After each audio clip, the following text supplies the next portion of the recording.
In the heart of a small southern town, nestled between an old church and a crumbling pawn shop, sat Ezekiel's Barbershop, a place of tradition where generations of men had come to sharpen their looks and spill their secrets.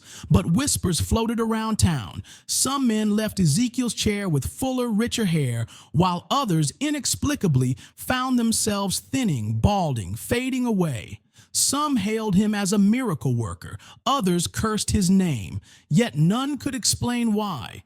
Ezekiel wasn't just a barber, he was a craftsman. With an old-fashioned straight razor and an uncanny eye, he could make any man look his best or worst. But more than that, Ezekiel had a gift, an ability he didn't fully understand. Before cutting a man's hair, he would ask a series of questions. Are you a giver or a taker? Have you ever helped someone with no expectation of return? Do you believe in balance? The answers determined the fate of their hair. Some left rejuvenated, full-haired, confident. Others left with hair that seemed to thin with each passing day. And some found themselves caught in an inexplicable cycle, growing and losing, as if their very essence wavered between abundance and depletion. For a time, Ezekiel followed the system, letting the answers decide. The town grew divided. Half worshipped Ezekiel as a savior, and the other half saw him as a quiet executioner. But the balance was steady and order remained. Ezekiel, however, began to tire of the questions. He grew weary of those who answered righteously yet were, in his eyes, undeserving, and he began to favor those he liked, regardless of their answers.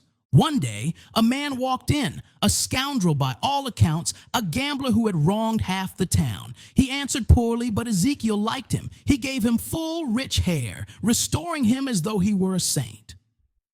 Another day, a humble old man came in, a pillar of the community who answered with sincerity. But Ezekiel disliked him. He found his presence grating, his humility irritating. So he took from him, leaving him frail and balding.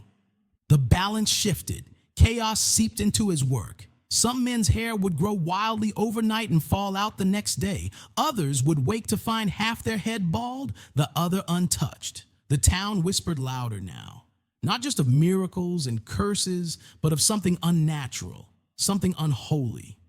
Then Bishop Caldwell entered. The bishop sat in the chair watching Ezekiel carefully.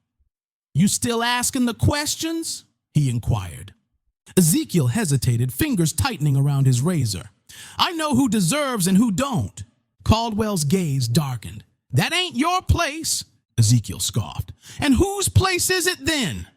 Caldwell leaned forward, voice heavy with authority. "You've been weighed in the balance and found wanting." Ezekiel froze. The words cut deeper than any razor. "What are you talking about?" he spat. Caldwell's eyes burned with conviction. "God gave me a dream, Ezekiel. I saw hair being cut, floating away, carried off like chaff in the wind, a man with a heavy hand deciding who keeps what. And then I saw it, your shop, taken from you and given to another. The Lord is done with you." Ezekiel's hand trembled. Anger swelled in his chest. "You think you can come in here and judge me?" he hissed. He stepped forward, lifted the razor, and in one swift motion ran it over Caldwell's scalp. The bishop gasped. His thick graying hair fell in clumps to the floor, leaving behind smooth, bare skin. His reflection in the mirror showed a bald head, completely stripped. Ezekiel grinned. "Looks like balance found you, Bishop." The next morning, the shop was empty. No customers. No laughter, no life. The mayor came with an official notice. Ezekiel's license was revoked, his shop condemned. The people whispered that something unholy had been at work there, and they wanted no part of it.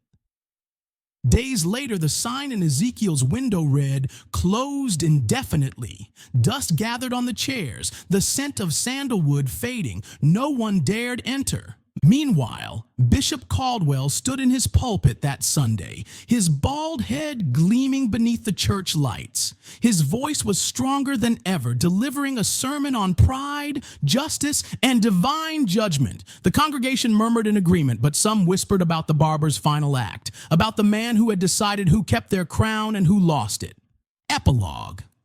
The shadow of the razor months passed, and the whispers died down. But in a city 2 states over, a new shop opened. Different name, same scent of sandalwood and something unspoken beneath it. And Ezekiel, he was still in business, still sharpening his blade, still balancing the world one haircut at a time.